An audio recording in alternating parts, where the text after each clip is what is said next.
cordiales. Mi nombre es Lidia Vinces, estudiante de la Universidad Estatal del Sur de Manabí, de la carrera de Enfermería, perteneciente al sexto semestre paralelo C. Como en todos los campos de la medicina, el conocimiento de la semiología es fundamental para el adecuado diagnóstico, tratamiento y pronóstico de una mujer embarazada y puérpera.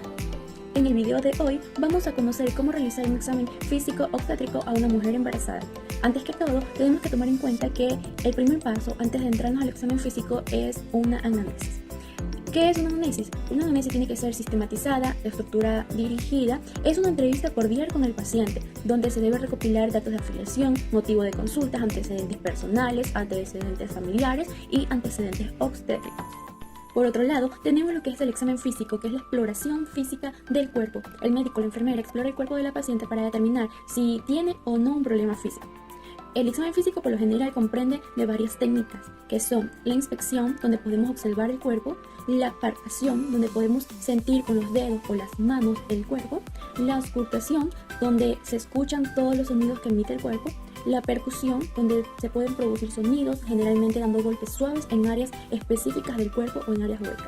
Por lo general utilizamos nuestros 5 sentidos. Anamnesis.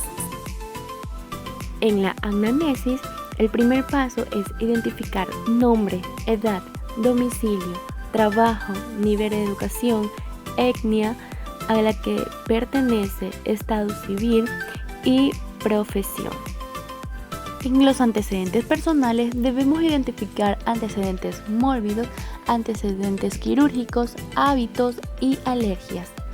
En los antecedentes familiares debemos también identificar antecedentes mórbidos de cáncer hereditario como el cáncer de mama, ovario o colon o alguna enfermedad crónica no transmisible. En los antecedentes ginecológicos debemos preguntarle a la paciente la regularidad de sus ciclos menstruales, método anticonceptivo, actividad sexual y antecedentes de infecciones en el aparato genital. En los antecedentes obstétricos debemos identificar los factores de riesgo. Debemos de tener una historia detallada de partos previos, número de embarazo, año y lugar en que se dieron los partos, complicaciones en el embarazo, edad gestacional al parto, vía por cual se dio, vaginal o cesárea, patologías del puerperio, datos del recién nacido como talla, peso, sexo, entre otros. Historia detallada de abortos previos, año, lugar en que ocurrió, si fue espontáneo, provocado, necesidad de legrado y complicaciones posteriores al mismo. Se le educa a la paciente cuáles son los síntomas gestacionales normales, que pueden ser náusea, vómito, cansancio, sueño, sensación de mareo, distensión abdominal, dolor pelviano, congestión mamaria, antojos, pirosis.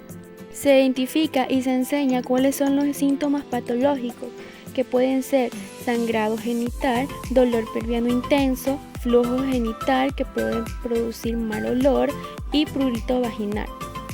Y se concluye haciendo lo que es el cálculo de la fecha probable del parto, ya que la paciente nos proporciona el dato de cuál fue su última fecha de menstruación, Haciendo énfasis que es el primer día de menstruación que se toma en cuenta. Hay dos tipos de métodos para hacer el cálculo, la regla de Nettler y la regla de Pinal.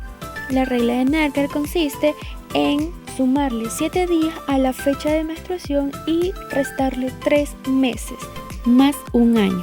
Así tendremos la fecha probable del parto, como lo vemos en el ejemplo. A diferencia de la regla de Pinal, que no se le suman 7 sino 10 días a la fecha que nos dio la paciente de su última menstruación y se le restan 3 meses. Y se le agrega un año más. El examen físico se hace de una forma cefalocaudal, iniciando por la cabeza, observando caída de cabello, parásitos, higiene y deformidades. Continuando con la cara, detectando palidez, ictericia, tristeza, ansiedad, tensión, enojo, cansancio. Continuamos con los ojos, donde vamos a ver el color de la conjuntiva, inflamación, edema de los párpados. Con respecto al oído, vamos a observar edema, secreción y la audición. En la inspección de la boca vamos a observar la higiene, caries y la falta de piezas dentales. En el cuello vamos a detectar ganglios inflamados, aumento de la glándula tiroides. En el tórax vamos a identificar higiene, tamaño, forma y simetría, movimientos respiratorios, dolor, frecuencia respiratoria, que lo normal es de 16 a 20 respiraciones por minuto. Los objetivos de un examen físico obstétrico es vigilar el crecimiento y la vitalidad fetal, detección de complicaciones y signos de peligro o factores de riesgo. Y por último, evaluar el nivel de afectación de estos factores de riesgo en relación al embarazo. Primero se realiza el examen físico general como ya lo vimos. Seguimos en la inspección en la toma de los signos vitales, como son la presión arterial, el peso, la altura y la masa corporal. Cabe recalcar que en una mujer embarazada se toma la presión arterial en ambos brazos y se toma en consideración el valor más alto. En la mayoría de ocasiones se encuentra una mínima diferencia en la presión arterial de ambos brazos, pero si esta diferencia es más de 10 milímetros de mercurio, pues se puede sospechar de una obstrucción de las arterias del brazo, declive conectivo, diabetes, enfermedad renal y defecto cardíaco. Inspección de las mamas. Se le explica a la paciente el procedimiento y cuáles son las observaciones que se le va a realizar. Los aspectos a considerar son simetría de las mamas, aspecto y textura de la piel, buscar cambios de coloración, zonas enrojecidas, tumoraciones, úlceras, evidencias de cirugía, cicatrices, detectar problemas potenciales como las mamas muy largas y pendulosas, forma de los pezones, si el pezón es normal, plano o invertido. Educar a la paciente de cómo ir haciéndole dar forma al pezón para prepararlo para la lactancia. Comprobar si en alguno de los pezones se produce secreción, verificar si la secreción es unilateral o bilateral. Inspección del abdomen. Se va a verificar tamaño, forma, deformaciones, cicatrices, presencia de estrías y los movimientos fetales. Medición de la altura uterina. La técnica se trata de medir desde el borde superior de la sínfisis púbica al fondo uterino.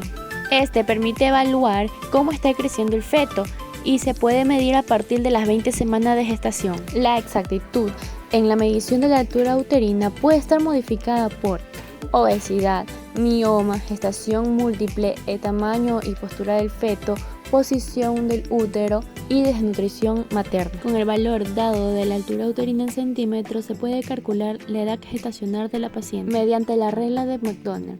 Consiste en multiplicar por 8 el valor dado de la altura uterina y después dividirlo para 7, dando como resultado la semana de gestación que se encuentra la paciente. La auscultación. Se pueden identificar los latidos cardíacos que van desde 120 a 160 latidos por minuto en rango normal. Se puede detectar los ruidos maternos como latidos aórticos y ruidos hidroaéreos. Estos se pueden auscultar con Doppler obstétrico a partir de las 12 semanas de gestación o estetoscopio de Pinner a partir de las 20 semanas de gestación. Con esto se puede identificar la sincronología materna y el signo de Arnold. Maniobras de Leopard. Esta técnica se la utiliza a partir del segundo trimestre de embarazo para determinar la situación, presentación, posición y grado de encajamiento del feto. Se le recomienda a la paciente vaciar la vejiga antes del procedimiento y las manos del examinador deben de estar a temperatura ambiente. Posición que debe estar la paciente es de cúbito dorsal. Como primera instancia debemos explicar el procedimiento al paciente para así poder tener la completa colaboración y consentimiento del mismo. Primera maniobra. Esta determina la presentación del feto en el fondo uterino. Mirándose la cabeza de la paciente se palpa el fondo uterino con las puntas de los dedos de ambas manos. Cuando la cabeza fetal se encuentra en el fondo uterino se percibe como una masa dura, lisa, globular, desplazable y hace peloteo. Cuando en el fondo uterino está la pelvis se percibe como una masa blanda, irregular, redonda y menos móvil. Segunda maniobra del Leopard. En esta se va a identificar la situación del feto. Se explora lateralmente al útero y se determina el dorso y las partes fetales con el que determinamos la posición izquierda o derecha. Se coloca las manos a cada lado del abdomen, sosteniendo el útero con una y con la otra palpando el lado opuesto para localizar el dorso fetal. El dorso se percibe firme, liso, convexo y resistente, mientras que las partes menores se perciben pequeñas, de ubicación irregulares y nudosas. Tercera maniobra del Leopard. Esta es unimanual, abarca el polo inferior de la presentación, Si es cefálica, pelotea, con el cual se determina la situación y presentación fetal. Si es podálica o cefálica. Si es podálica, se percibe blanda y irregular. Cuarta maniobra. En esta se le explica al paciente que el examinador va a cambiar de posición mirando hacia los pies de la paciente.